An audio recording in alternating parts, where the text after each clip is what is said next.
নমস্কাৰ খপন চেনেলত আপোনালোকক স্বাগত জনাইছোঁ আৰু এই ভিডিঅ'ত আমি ইণ্ডিয়ান মডাৰ্ণ হিষ্ট্ৰীৰ ওপৰত MCQ ফৰ্মেটত ইম্পৰ্টেণ্ট প্ৰশ্নকেইটা আলোচনা কৰি আছোঁ। এই ভিডিঅ'ত আমি ইণ্ডিয়ান মডাৰ্ণ হিষ্ট্ৰীৰ মেজৰ ইভেণ্ট আৰু ষ্টুডেণ্ট কেইটা ক্ৰনলজিকেল অৰ্ডাৰত আলোচনা কৰি আছোঁ। আশা কৰোঁ যে আগন্তুক হ'বলগীয়া এই দেৰি বা যিকোনো কম্পিটিটিভ এক্সামৰ কাৰণে সহায় কৰিব। প্ৰশ্নকেইটা অসমীয়া আৰু ইংলিছ দুয়োটাতে আছে। ক'ৰবাত টাইপিং মিষ্টেক থাকিব পাৰে, চ' ফৰগিভ আছ।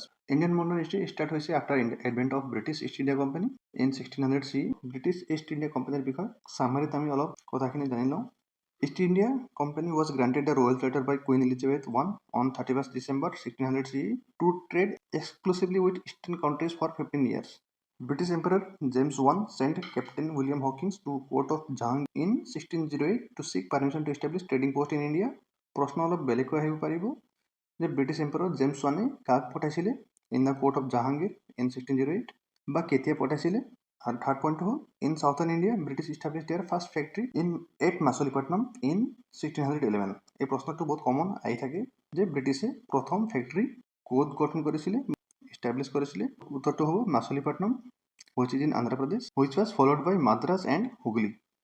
The Mughal emperor by an imperial firman gave permission to East India Company to establish their factory at Surat in 1613.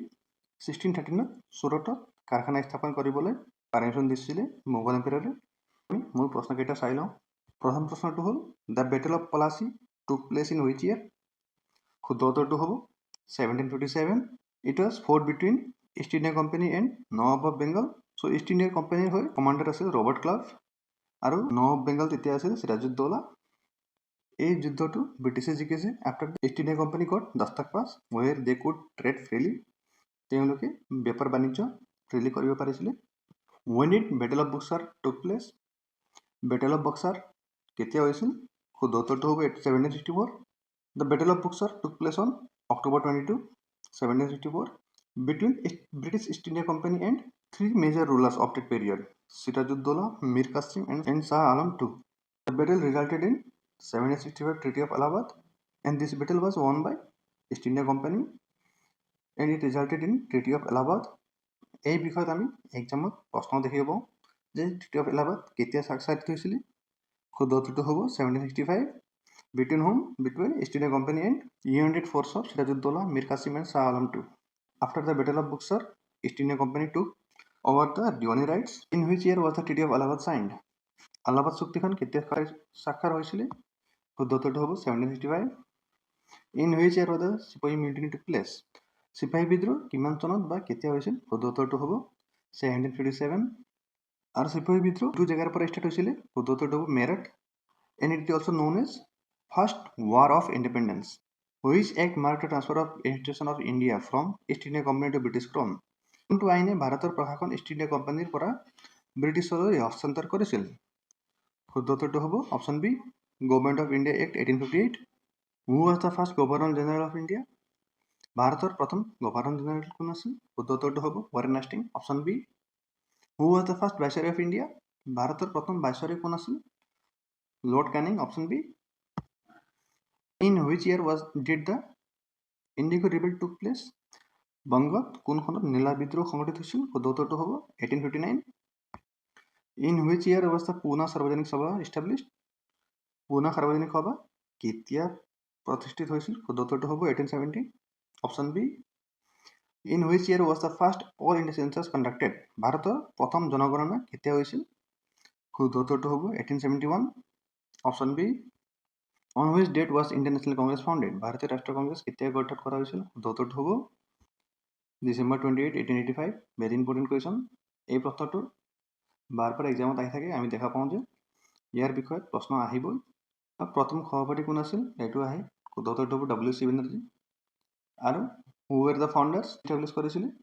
উত্তৰটো হ'ব এলেন Octavian Hume, Dadabhai Naoroji and Edulji Wacha. Who was the first president of Indian national Congress. শুদ্ধ উত্তৰটো হ'ব option C, WC Banerjee. Who was the first secretary of Indian national Congress. Indian national কংগ্ৰেছৰ প্ৰথম সম্পাদক কোন আছিল। শুদ্ধ উত্তৰটো হ'ব option A, Allan Octavian Hume, and he was also' the founder. In which year was the first partition of Bengal carried out. বংগৰ বিভাজন কেতিয়া কৰা হৈছিল। শুদ্ধ উত্তৰটো হ'ব 1905। Who propose the partition of Bengal to the British government. কোনজন বিষয়ে ব্ৰিটিছ চৰকাৰে বংগ বিভাজনৰ প্ৰস্তাৱ দিছিলে? শুদ্ধ উত্তৰটো হ'ব লৰ্ড নৰ্থব্ৰুক। অপশ্যন বি বংগ বিভাজন আৰু স্বদেশী মুভমেণ্ট। এইটো বিষয়ত আমি দেখা পাওঁ যে এক্সামত বহু প্ৰশ্ন আহি থাকে। হু was the British viceroy during partition of Bengal? বংগৰ বিভাজনৰ সময়ত কোনজন ব্ৰিটিছ ভাইচৰয় আছিল? শুদ্ধ উত্তৰটো হ'ব option B Lord Curzon. What is the capital of East Bengal created by partition of Bengal? বংগৰ বিভাজন ফলত সৃষ্টি হোৱা পূব বংগৰ ৰাজধানী কি আছিল? শুদ্ধ উত্তৰটো হ'ব Dhaka. Option B. What is the period of Swadeshi movement? স্বদেশী আন্দোলনৰ সময়কাল কি আছিল? শুদ্ধ উত্তৰটো হ'ব 1905 to 1911। Option B. Who made the famous painting Bangamata? প্ৰসিদ্ধ চিত্ৰ বংগমাতা কোনে অংকন কৰিছিল? শুদ্ধ উত্তৰ option C Abanindranath Tagore. Who wrote the book Japani Bir during Swadeshi movement? স্বদেশী আন্দোলনৰ সময়ত জাপানী বীৰ নামৰ কিতাপখন কোনে লিখিছিল? শুদ্ধ উত্তৰটো হ'ব Swarnadevi Kumari. Option B. Which province was considered to be the centre of Indian nationalism? কোনখন প্ৰদেশক ভাৰতীয় জাতীয়বাদৰ কেন্দ্ৰবিন্দু বুলি জনা হয়? শুদ্ধ উত্তৰটো হ'ব Bengal. Option B. Which famous song did Rabindranath Tagore compose to strengthen unity and fraternity between Hindus and Muslim? শুদ্ধ উত্তৰটো হ'ব অপশ্যন বি বাঙালীৰ প্ৰাণ বাঙালীৰ মন। Who was the president of Indian national Congress during the Swadeshi movement? Swadeshi movement started in 1905। Swadeshi আন্দোলন 1905 পৰা start হৈছিলে আৰু তেতিয়া কংগ্ৰেছৰ সভাপতি আছিলে Dadabhai Naoroji. Option B. Why was the Swadeshi movement started? Swadeshi আন্দোলন কিয় আৰম্ভ হৈছিল? Option B to protest the partition of Bengal. বংগৰ বিভাজনৰ কাৰণে স্বদেশী মুভমেণ্ট আৰম্ভ হৈছিল।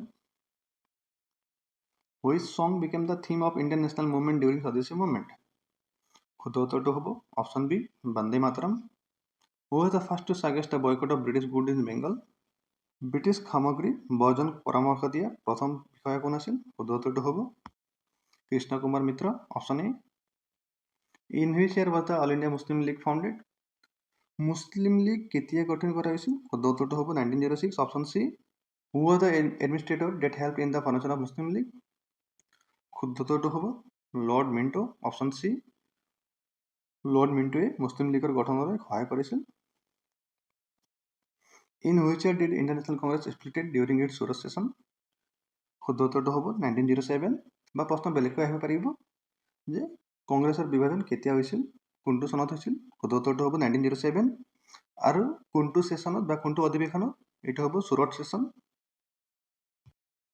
In which year were the Morley Minto reforms introduced? Morley Minto সংশোধন কিমান চনত পৰিচয় কৰা হৈছিল? শুদ্ধ উত্তৰটো হ'ব 1909। Option C. What was the most important feature of the Montagu Chelmsford reforms? Montagu Chelmsford ৰিফৰ্মৰ আটাইতকৈ গুৰুত্বপূৰ্ণ বৈশিষ্ট্য কি আছিল? শুদ্ধ উত্তৰটো হ'ব option A direct system. What did the Morley Minto reform give to Muslim in 1909? Morley Minto reform 1909 মুছলিমসকলক কি প্ৰদান কৰিছিল? শুদ্ধ উত্তৰটো হ'ব ছেপাৰেট ইলেক্টৰেট। মুছলিমসকলক বেলেগকৈ ইলেক্টৰেট প্ৰদান কৰা হৈছিল। On which date did the unification of Bengal took place? বংগৰ একীকৰণ কেতিয়া হৈছিল? Very important question. 12 December 1911। Option A. In which year was Delhi announce as the capital of India? Delhi ভাৰতৰ ৰাজধানী হিচাপে কেতিয়া ঘোষণা কৰা হৈছিল? শুদ্ধ উত্তৰটো হ'ব 1911। Option C. আৰু ইয়াৰ আগত ভাৰতৰ ৰাজধানী আছিল Kolkata. In which year were the Bihar and Odisha separated from Bengal to form distinct provinces? Bihar আৰু ওড়িশা কিমান চনত বংগৰ পৰা পৃথক হৈ প্ৰদেশ হিচাপে গঠন কৰা হৈছিল? শুদ্ধ উত্তৰটো হ'ব 1912। Option C. In which year did Mahatma Gandhi return to India from south Africa? Mahatma Gandhi দক্ষিণ আফ্ৰিকাৰ পৰা ভাৰতলৈ কেতিয়া উভতি আহিছিল? শুদ্ধ উত্তৰটো হ'ব 1915। Option C. In which year did Bal Gangadhar Tilak launch the home rule movement? শুদ্ধ উত্তৰটো হ'ব 1916। Option C. In which year did Mahatma Gandhi started the Champaran movement? Mahatma গান্ধীয়ে চম্পাৰণ বিদ্ৰোহ বা চম্পাৰণ আন্দোলন কেতিয়া আৰম্ভ কৰিছিল? শুদ্ধ উত্তৰটো হ'ব 1917। Champaran is a place in Bihar and it was the first movement of Gandhiji in India. Where did Mahatma Gandhi first apply technique of satyagraha? সৰ্বপ্ৰথমে সত্যাগ্ৰহৰ প্ৰযুক্তি ক'ত ব্যৱহাৰ কৰিছিল মহাত্মা গান্ধীয়ে? শুদ্ধ উত্তৰটো হ'ব option B south Africa. In which year did Mahatma Gandhi conduct his first hunger strike? Mahatma গান্ধীয়ে প্ৰথম অনশন কেতিয়া কৰিছিলে? শুদ্ধ উত্তৰটো হ'ব 1918 অপশ্যন ডি। আৰু ক'ত কৰিছিলে? এইটো গুজৰাটত আহমেদাবাদত কৰিছিলে during Ahmedabad mill movement. When did Jallianwala Bagh massacre took place? Jallianwala Bagh হত্যাকাণ্ড কেতিয়া হৈছিল? আজিকালি আমি দেখা পাওঁ যে এক্সামত একজেক্ট ডেট আহি আছে। চ' 13 এপ্ৰিল মনত ৰাখিব 1919 option B. Who gave the order for the Jallianwala Bagh massacre? Jallianwala Bagh হত্যাৰ নিৰ্দেশ কোনে দিছিলে? শুদ্ধ উত্তৰটো হ'ব general Dyer option A. And who was killed by Sardar Udham Singh? Why did Rabindranath Tagore renounce his knighthood? Rabindranath ঠাকুৰে তেওঁৰ নাইটহুড কিয় ত্যাগ কৰিছিলে? শুদ্ধ উত্তৰটো হ'ব to protest the Jallianwala Bagh massacre option A. In which movement did Mahatma Gandhi first apply his technique of satyagraha in India? Mahatma গান্ধীয়ে ভাৰতত সৰ্বপ্ৰথমে তেওঁৰ সত্যাগ্ৰহ প্ৰক্ৰিয়া কোন আন্দোলন প্ৰয়োগ কৰিছিল? শুদ্ধ উত্তৰটো হ'ব চম্পাৰণ মুভমেণ্ট অপশ্যন এ। আৰু এইটো তেওঁৰ প্ৰথম আন্দোলন আছিলে ভাৰতত। What did the Rowlatt act of 1919 allow regarding imprisonment? 1919 চনৰ ৰলেট আইনখনত কাৰাদণ্ডৰ সন্দৰ্ভত কি অনুমতি দিয়া হৈছিল? শুদ্ধ উত্তৰটো হ'ব imprison up to 2 years option B. In which year was the non cooperation movement started by Mahatma Gandhi? Mahatma গান্ধীয়ে অসহযোগ আন্দোলন কেতিয়া আৰম্ভ কৰিছিল? শুদ্ধ উত্তৰটো হ'ব 1920 option C. In which year was the Khilafat movement started by Ali brothers? Ali ব্ৰাদাৰ্ছে কেতিয়া খিলাফত আন্দোলন আৰম্ভ কৰিছিল? শুদ্ধ উত্তৰটো হ'ব 1919 option C. In which year did the Chauri Chaura incident took place? Chauri Chaura ঘটনাটি কিমান চনত সংঘটিত হৈছিল? শুদ্ধ উত্তৰটো হ'ব 1922। আৰু এই ঘটনাৰ পিছত অসহযোগ আন্দোলনটো স্থগিত কৰা হৈছিল। In which year was the Swaraj party founded by C R Das and Motilal Nehru? C R Das আৰু মতিলাল নেহৰুৱে স্বৰাজ পাৰ্টি কেতিয়া প্ৰতিষ্ঠিত কৰিছিল? শুদ্ধ উত্তৰটো হ'ব option C 1923। When did Simon commission arrived in India? Simon commission কেতিয়া ভাৰতত আহিছিল? Very important question option C 1928। Bal Gangadhar Tilak lost his life while fighting against this commission? আৰু এই কমিশ্যনক হোৱাইটমেন কমিশ্যনো বুলি জনা হয়। যদি এক্সামত আহে কোনটো কমিশ্যনক হোৱাইটমেন কমিশ্যন বুলি জনা হয় তেতিয়া চাইমন কমিশ্যন হ'ব উত্তৰটো। When was the পূৰ্ণ Swaraj declared as the chief goal of Indian National Congress? ভাৰতীয় জাতীয় কংগ্ৰেছৰ কোন সন্মিলনত পূৰ্ণ স্বৰাজক মুখ্য লক্ষ্য হিচাপে ঘোষণা কৰা হৈছিল? শুদ্ধ উত্তৰটো হ'ব option B 1929 Lahore session. And who was the president at the time? Jawaharlal Nehru. এইটো আহিব পাৰে এক্সামত। আৰু এই প্ৰশ্নটো আমি লাষ্ট ইয়াৰ ADR দেখা গৈছিলোঁ। Who was the president of Indian national Congress at the Lahore session 1929? শুদ্ধ উত্তৰটো হ'ব option B Jawaharlal Nehru. When did the civil disobedience movement started? আইন অমান্য আন্দোলন কেতিয়া আৰম্ভ হৈছিল? শুদ্ধ উত্তৰটো হ'ব 1930 option B. And it was led by Mahatma Gandhi. What are the distance covered by Mahatma Gandhi during Dandi March from Sabarmati to Dandi? Mahatma গান্ধীয়ে সাবৰমতীৰ পৰা দাণ্ডিলৈ কৰা বিখ্যাত দাণ্ডি মাৰ্চত কিমান দূৰত্ব অতিক্ৰমণ কৰিছিল? শুদ্ধ উত্তৰটো হ'ব 385 kilometre option B. Who led the civil disobedience movement in north east frontier province? শুদ্ধ উত্তৰটো হ'ব খান আব্দুল গফৰ খান and he also known as Frontier Gandhi. When was the Gandhi-Urine Pact signed? Gandhi ইউৰেন চুক্তিখন কেতিয়া স্বাক্ষৰিত হৈছিল? শুদ্ধ উত্তৰটো হ'ব 1931 option B. In which year was the first round table conference held? প্ৰথম ৰাউণ্ড টেবল কনফাৰেন্স কেতিয়া অনুষ্ঠিত হৈছিল? শুদ্ধ উত্তৰটো হ'ব 1930 option C. Who was the sole Congress representative at the second round table conference in London? লণ্ডনৰ দ্বিতীয় round table সন্মিলনত একমাত্ৰ কংগ্ৰেছৰ প্ৰতিনিধি কোনে কৰিছিলে? শুদ্ধ উত্তৰটো হ'ব অপশ্যন বি মহাত্মা গান্ধী। আৰু ইয়াৰ ওপৰত আমি দেখা পাওঁ যে প্ৰশ্নটো এক্সামত আহি থাকে। চ' প্ৰশ্নটো অলপ বেলেগকৈ আহিব পাৰিব যে only Indian who represented all 3 round table conference. মুঠতে তাত 3টা ৰাউণ্ড টেবল কনফাৰেন্স হৈছিলে আৰু এই 3টাতে বি.আৰ. আম্বেদকাৰ ৱাজ প্ৰেজেণ্ট ইয়াৰ। চ' এই প্ৰশ্নটো আহিব পাৰে যে একমাত্ৰ কোন ইণ্ডিয়ান অফিচিয়েল আছিল 3টাই কনফাৰেন্স এটেণ্ড কৰিছিলে? শুদ্ধ উত্তৰটো হ'ব B R. Ambedkar. In which year was Poona pact signed? Mahatma Gandhi আৰু ডক্টৰ বি.আৰ. আম্বেদকাৰৰ মাজত পুনা চুক্তি কেতিয়া স্বাক্ষৰিত হৈছিল? শুদ্ধ উত্তৰটো হ'ব 1932। যদি এক্সামত আহে কাৰ মাজত হৈছিল পুনা পেক্ট বা পুনা চুক্তি? শুদ্ধ উত্তৰটো হ'ব মহাত্মা গান্ধী আৰু doctor B R. Ambedkar. In which year was the quit India movement started? Bharat ত্যাগ আন্দোলন কেতিয়া আৰম্ভ কৰা হৈছিল? শুদ্ধ উত্তৰটো হ'ব 1942। In which year was the Cripps mission sent to India? Cripps mission ভাৰতলৈ কেতিয়া পঠোৱা হৈছিল? শুদ্ধ উত্তৰটো হ'ব 1942. Option C. Who was known as Frontier Gandhi? Frontier Gandhi নামেৰে কাক জনা হয়? শুদ্ধ উত্তৰটো হ'ব Option B. Khan Abdul Ghaffar Khan. During which movement did Gandhiji give the slogan "Do or Die"? কোনটো আন্দোলনত গান্ধীজীয়ে "Do or Die" শ্লোগান দিছিলে? শুদ্ধ উত্তৰটো হ'ব quit India movement. Option C. Who was the founder of Azad Hind Fauj? Azad Hind Fauজৰ প্ৰতিষ্ঠাতা কোন আছিলে?